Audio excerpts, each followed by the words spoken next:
Глава 46. Рассекая тело с одного удара. Доктор Мо слегка изумленно поглядел на свою левую руку, а затем вновь взглянул на Ханли. Он пренебрежительно сказал: «Интересно. Видимо, ты и вправду не лентяйничал в течение этого года, даже развивал такое странное умение.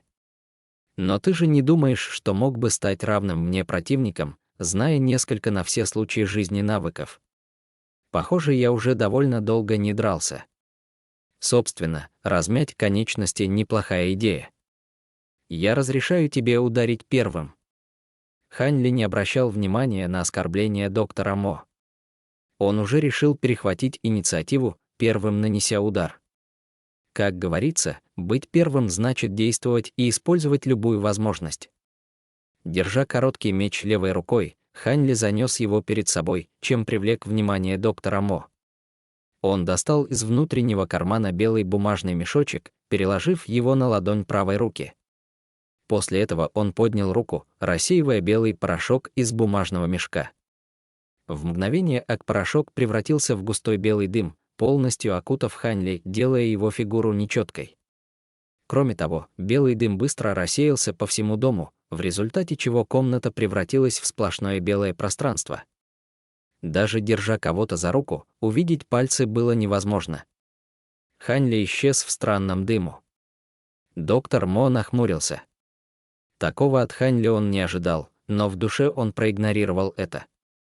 Благодаря его опыту в такого рода третьесортных трюках, у него было много разных методов борьбы с ними.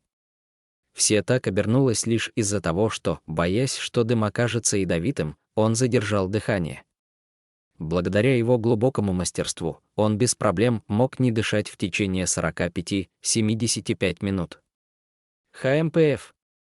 Какой ничтожный талант. И ты еще смеешь показываться передо мной. Холодно фыркнул доктор Мо. Внезапно, правой рукой он ударил в пустое место внутри дыма. Дым начал рассеиваться, как будто пораженный сильным ударом. Хоть он и не видел силуэт Ханли, он не остановился. Стремительно, со всех сторон, он выпустил более 10 ударов, в результате чего дым в доме полностью выветрился через дверь. Помещение вновь стало прежним, кроме исчезнувшего Ханли. Странно. У этого отродья действительно есть какие-то способности. Даже когда я стою перед ним, он смог исчезнуть, будто его и не существовало. Доктор Мо был поражен, но все равно не паниковал, даже немного. Он постоянно наблюдал за дверью и его окрестностями. Даже блоха не смогла бы проскользнуть. Он осторожно оглядел весь дом. Книжные полки, письменный стол остались нетронутыми, ничего не поменялось. Не происходило ничего необычного. И так, как мог кто-то большой, как Ханли, полностью исчезнуть в таком маленьком пространстве, выражение лица доктора Мо изменилось. Сомнения зарождались в его сердце, но он смело кашлянул несколько раз. Затем он, пошатываясь, подошел к тому месту, где исчез Ханли, желая узнать, что же произошло на самом деле. Находясь в нескольких футах от места исчезновения Ханли, он пригляделся. Готовясь сделать шаг, он учуял жажду убийства недалеко от себя. Глаза доктора Мо излучали энергию, с помощью которой он окинул взглядом всю комнату. Но даже так он не смог найти ничего необычного. Он уже начал переживать, что никого поблизости нет, не мог же Ханли отправиться в рай или в ад. Отправился в рай или в ад, доктор Мо терялся в своих мыслях, думая, будто он понял что-то важное. Пока он размышлял над этим, над головой у него внезапно раздался звук «данг». Нехорошо. Доктор Мо вдруг почувствовал, что Ханли прятался за перекладиной в крыше. Он не смог посмотреть вовремя. С криком доктор Мо занес руку и ударил ладонью для того, чтобы одним движением оглушить противника. Далее последовали мощные удары, громыхнул взрыв, но единственный четко различимый звук был «данг». Озадаченный, доктор Мо поднял голову, чтобы посмотреть на луч. Он не мог не пялиться на это пустое место, где даже отражения не было. Небольшой черный металлический колокольчик, свисающий с балки, звонил без умолку из-за ударов. Это и был источник звука «данг». Но даже тени Ханьли там не было. В то время, как доктор Мо смотрел наверх, пучок холодного света молниеносно резко пронзил из-под ноги доктора Мо нижнюю часть его живота. Скорость луча была невероятно велика, даже сравнима с молнией или бушующим пламенем. Он смог обнаружить это, только коснувшись своей одежды. Доктор Мо побледнел со страха. В спешке он инстинктивно среагировал и повернулся. Наклонившись назад, словно арка-2, казалось, будто у него не было позвоночника. Этот опасный удар лишь слегка поцарапал его живот, слегка разрезав кожу. Он чуть не вспорол и не выпотрошил его. После этой испытывающей атаки доктор Мо не расслабился. Не меняя позы, он прыгнул назад на несколько метров, будто на его подошвах были пружины. Только после прыжка он смог подняться и яростно посмотреть в сторону, откуда мигал короткий меч света, появившийся только увидев, как земля, на которой только что стоял доктор Мо, несколько мгновений назад начала плыть. Вдруг зыбь стала крупнее и больше, пока, наконец, не появился Ханьли. Он использовал сочетание искусства мягких костей, искусства контроля дыхания и техники ложного скрытия. В этот момент одежда Ханьли была того же цвета, как и желтый пол. В его левой руке был тот самый короткий меч, который чуть было не ранил доктора Мо, и он раздраженно смотрел на него. Казалось, Ханьли жалел, что он упустил свою цель. Пораженный предыдущим ударом, его сердце колотилось как бешеное, так как он все еще боялся этого короткого меча. Хотя он и не был неопытным новичком, впервые столкнувшимся с опасностью, но даже так, было несколько случаев, когда он сталкивался со смертью лицом к лицу. Но что было самым страшным в этот момент, так это то, что все это сделал Ханьли, которого доктор Мо всегда презирал. Он глубоко вздохнул, его выражение прояснилось, и он сказал сузим, грубым голосом: «Похоже, я недооценил тебя, мой дорогой ученик. Твоя демонстрация навыков не так уж и плоха. Ты действительно достоин восприниматься всерьез». Сказав это, доктор Мо медленно поднял обе руки на уровень глаз и нежно поглядел на них, не сказав ни слова. Его взгляд был похож на взгляд любовника, напрочь забыв о Ханьли. Ханьли поднял брови и усмехнулся. Он плотно сжал свой короткий меч в руке и медленно шел к доктору Мо медленными, будто измеренными шагами. Глава 47. Демоническая серебряная рука против движущихся дымовых шагов. Демоническая серебряная рука. Эти три слова медленно раздались из рта доктора Мо, будто он дрейфовал из далекого места. Они обладали непостижимой демонической энергией, и холодок прошел по телу Ханьли, и он остановился. В то время как голос доктора Мо утихал, всплеск огромной жажды убийства, казалось, взрывообразно хлестнуло из тела доктора Мо. Сила его намерения убивать, сравнимая с воем ветров и проливных дождей, ощущалась все сильнее со всех четырех сторон, охватывая всю резиденцию. Шагнув вперед, Ханьли непосредственно столкнулся с внезапным всплеском жажды убийства и невольно сделал пару шагов назад, прежде чем он смог стабилизировать тело, стоя в вертикальном положении. Выражение лица Ханьли сильно изменилось, и его сердце дрогнуло. Он знал, что доктор Мо, наконец, перестал его недооценивать и, таким образом, решил использовать максимально сильную технику для боя с Ханьли. Казалось, что ножевой удар Ханьли действительно взбесил доктора Мо. «Хе-хе. Маленькое отродье, только подумать, что вы сможете наблюдать мою окончательную технику, демоническую серебряную руку. Кажется, твой уровень удачи накапливался в течение 3 жизней». Оглушительный рев доктора Мо непрерывно гудел в ушах Ханьли. К счастью для Ханьли, доктор Мо не добавил ци к своей технике. Доктор Мо не любил добиваться победы, используя этот метод, благодаря чему Ханьли мог меньше беспокоиться. Тем не менее, услышав конечную технику доктора Мо, демоническую серебряную руку, Ханьли не мог не смотреть на руки своего противника. Взглянув, Ханьли замер и пошел с отвисшей челюстью, ошарашенный увиденным. Руки доктора Мо, изначально тонкие, словно ветки деревьев, набухали более чем в 2 раза их первоначального размера. Страшнее всего было то, что его бледная желтая кожа, перетерпев значительные физические изменения, приобрела серебристый оттенок. Это настоящая сила доктора Мо. Увидя руки доктора Мо, Хань Ли еще сильнее упал духом. Он сжал рукоятку своего короткого меча, и его ладони невольно вспотели, из-за чего хватка его стала мокрой и скользкой. У него было мало боевого опыта, поэтому одного нового навыка у противника было достаточно, чтобы заставить Хань Ли забеспокоиться, утяжеляя атмосферу. Однако, внешний вид Хань Ли не поменялся. Со спокойным выражением лица, не выявляющего беспокойства, он, казалось, смотрел свысока на конечную технику доктора Мо. В конце концов, доктор Мо был не удовлетворен, он увидел Хань Ли в совершенно другом свете, но он все еще чувствовал, что показывать перед 10-летним подростком свою технику, явно переоценивая соперника, было похоже на раскалывание ореха кувалдой. Таким образом, он хотел испугать Хань Ли и заставить его молить о пощаде. Только так доктор Мо мог унять свою гордость. «Знаешь ли ты, что я невероятно сильно ненавижу твое выражение лица?» Сопляк, у которого молоко на губах еще не обсохло, может действовать так смело, как будто у него все под контролем, холодно заявил доктор Мо, даже не пытаясь скрыть своей ненависти и презрения к Хань Ли. А правда? Для меня это честь, что старший Мо чувствует ко мне отвращение.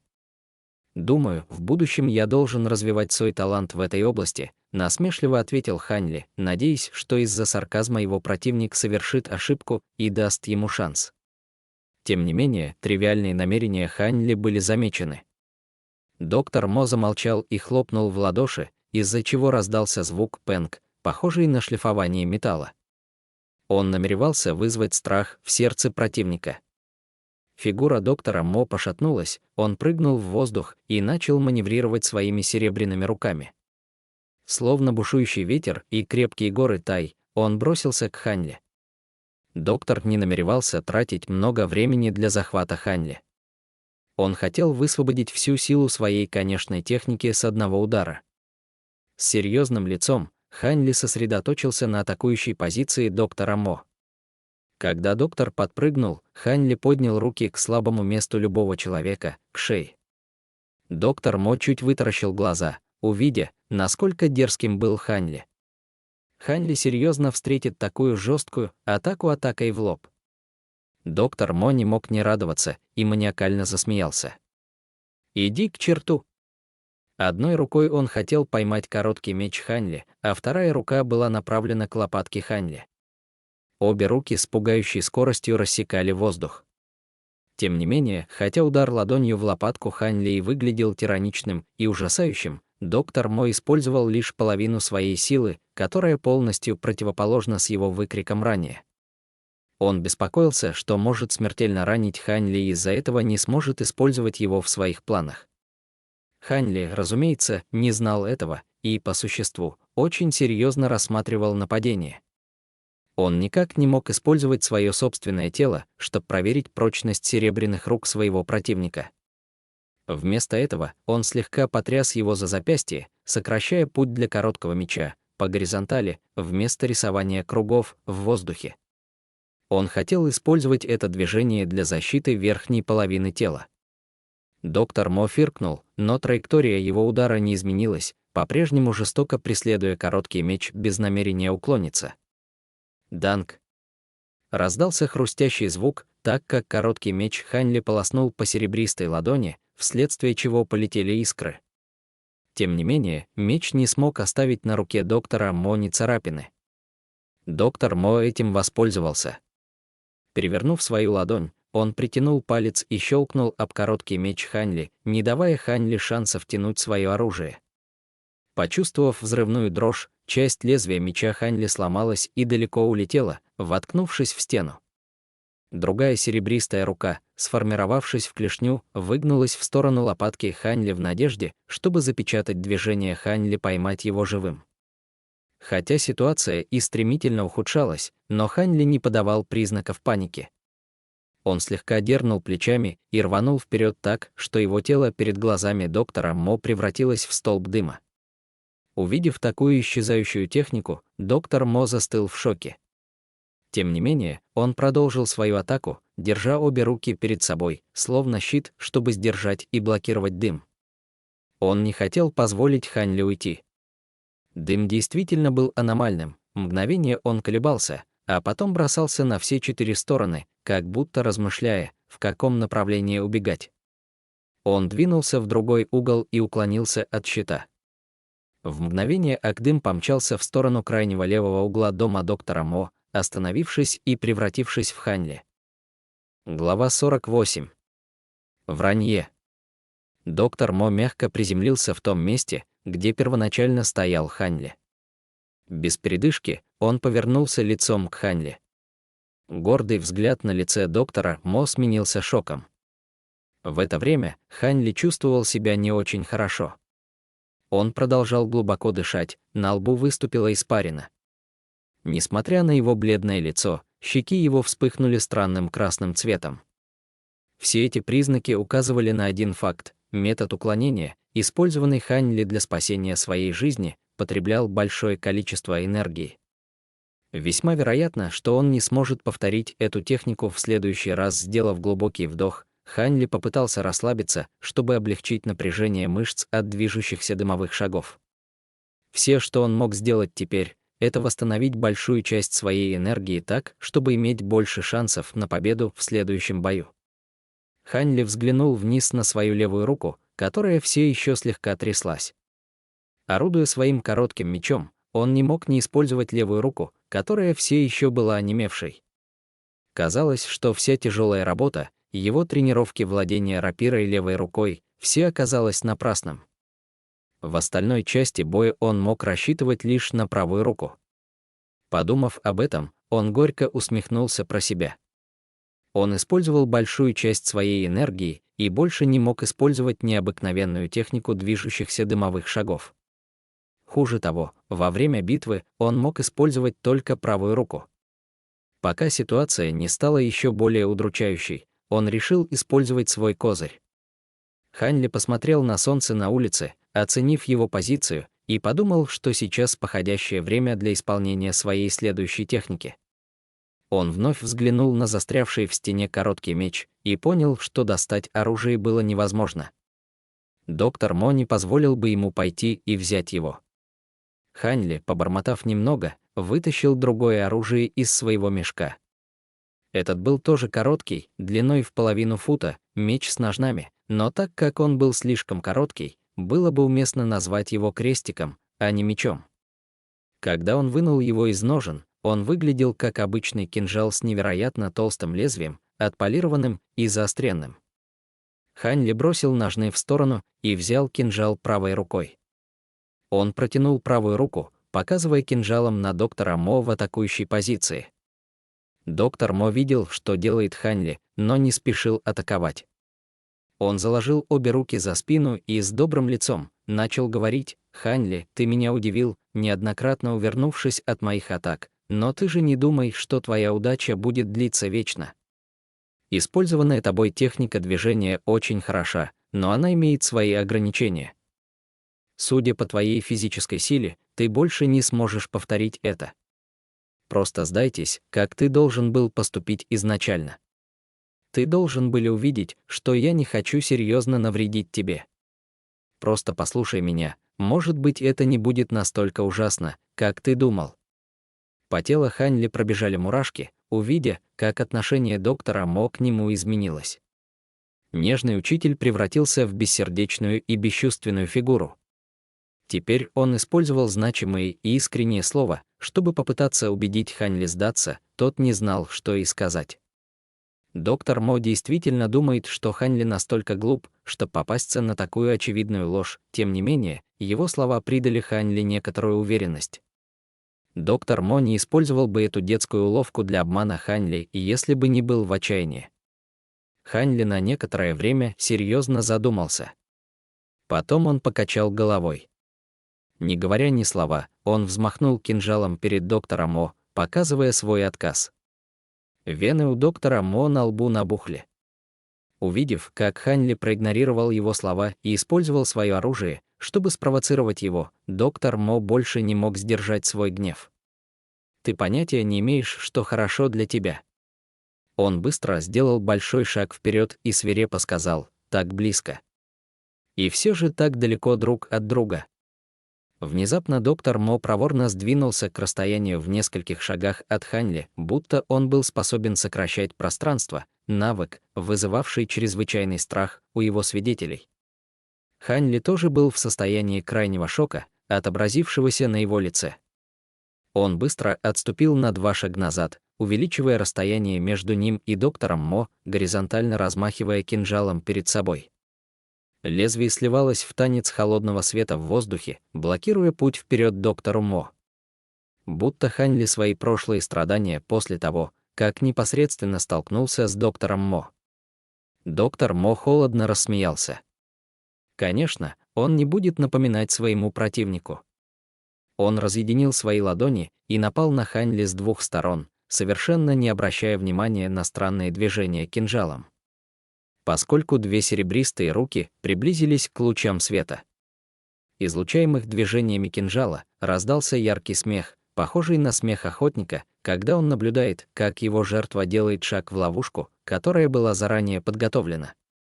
Смех его был полон удовлетворения. Смех притупил реакции доктора Мо и заставил его сердце задрожать. В то время как он замедлил свои атаки, он услышал леденящий душу голос, говорящий: «Вы целиком попались в мою ловушку. Посмотрите на кинжал в моей руке». Услышав это, доктор Мо невольно взглянул на кинжал снова и увидел, что он перестал двигаться. Вместо этого Ханьли встал в странную позицию. Он выгнул верхнюю половину своего тела и перенес меч вниз, к талии. Нижняя часть его тела была вытянута в струнку, словно тетива. В общем, его позиция походила на стрелу, которой собирались выстрелить из лука. Кроме лучей зеленого света, в кинжале Ханьли не было ничего странного. Это удивило доктора Мо. Может ли быть, что Ханьли принял такую странную позу для того, чтобы отвлечь его? Думая об этом, он ликовал. Доктор Мо хотел усмехнуться над Ханьли, только чтобы увидеть его, прорывавшегося вперед, как стрела несравненной скорости. Рывок вперед, словно пуля, неожиданное нападение Ханьли заставило изменить выражение доктора Мо. Торопливо доктор Мо снова соединил отделенные ладони вместе, намереваясь использовать свои ладони, чтобы остановить лезвие своего противника.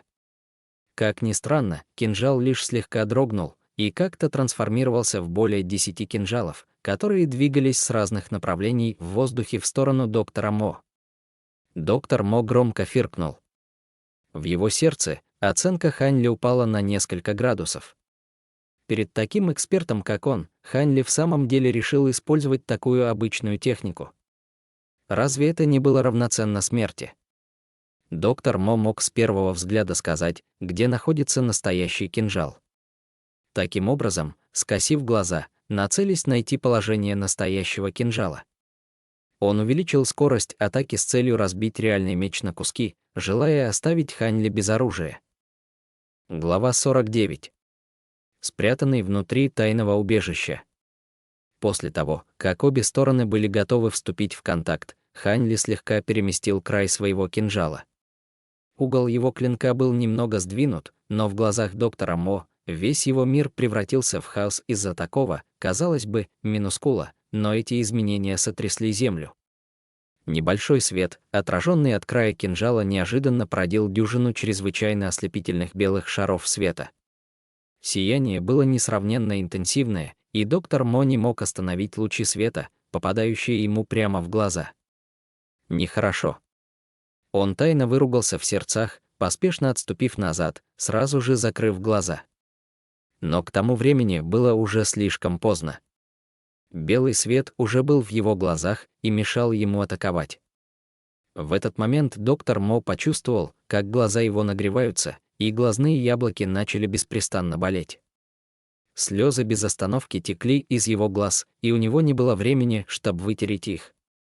Он с большим трудом терпел этот дискомфорт и напрягся, чтобы открыть глаза, но все, что он смог увидеть, обширное белое пространство, даже силуэт объекта был как мираж, нечеткий и неясный. Он мгновенно и разозлился, и испугался.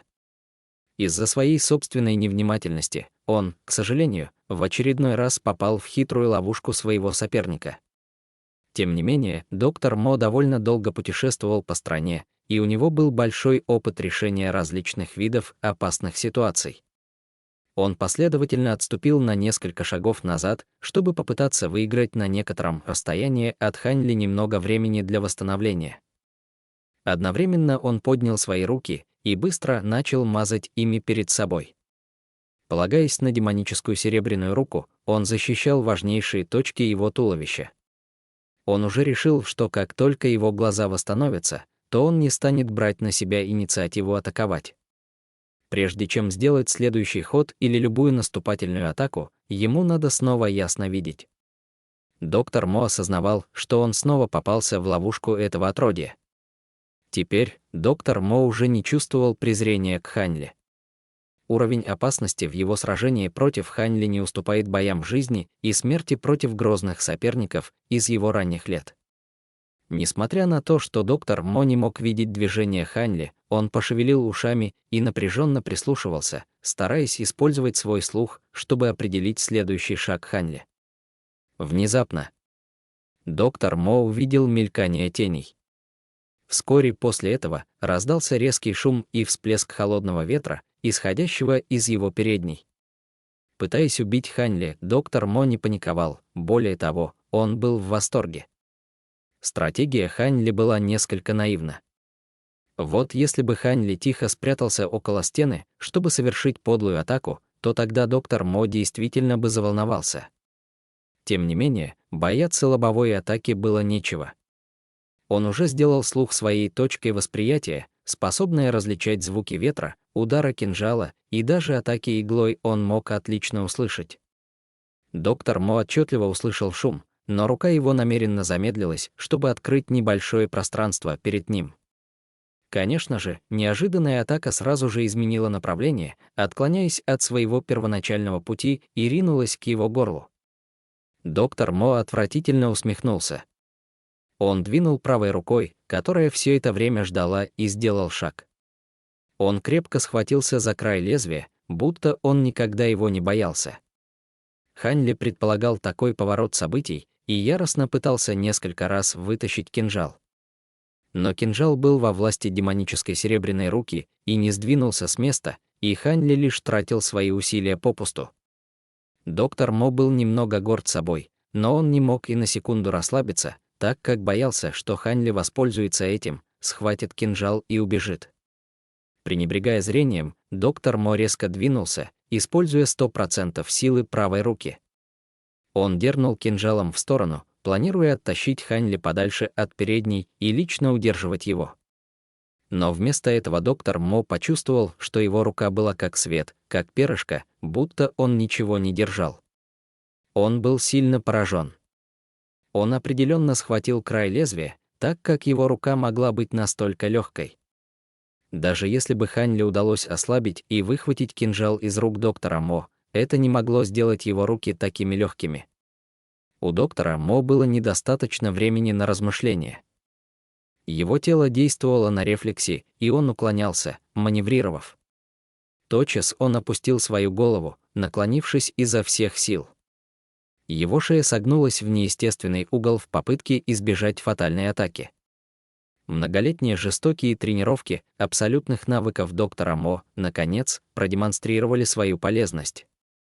Но вдруг доктор Мо почувствовал, как какой-то прохладный, острый предмет коснулся его шеи. Он едва задел его кожу и не нанес серьезных травм. Уклонившись от этой атаки, доктор Мо испугался, что у Хань Ли есть еще движение в резерве. Не подумав, что он копирует один из предыдущих побегов Хань Ли, доктор Мо бросился на пол и откатился. Только прокатившись на большое расстояние от Хань Ли, он посмел подняться и встать. Он поспешно надавил двумя пальцами на сосуды шеи, чтобы остановить кровотечение. В этот момент в нем зародился страх. Несколько мгновений назад он почувствовал, что он не мог нигде скрыться в комнате, но он не ожидал, что инстинкты его тела достигли совершенства, и он на самом деле случайно избежал гибели. Он долго размышлял об этом, но в конце концов доктор Мо не мог не поднять голову, чтобы взглянуть на Ханьли. И тут он обнаружил, что он снова ясно может все объекты в комнате. Он не осознал, в какой момент его зрение вернулось в нормальное состояние. Доктор Мо мог увидеть лишь недовольное лицо Ханьли, очевидно, досада от непрерывных уклонений доктора Мо от его оружия. В руке Ханьли был острое, длиной в дюйм оружие. Судя по форме, оно напоминало странное шило, но его ручка была оригинальной рукояткой кинжала. В целом, оружие выглядело весьма нелепо. На поверхности даже были немного пятен от крови. Это было действительно странное оружие, и оно повредило доктора Мо. Доктор Мо мрачно повернулся, его глаза были полны ярости. Он продолжал нападать в таком узком пространстве, иногда могло стоить ему жизни.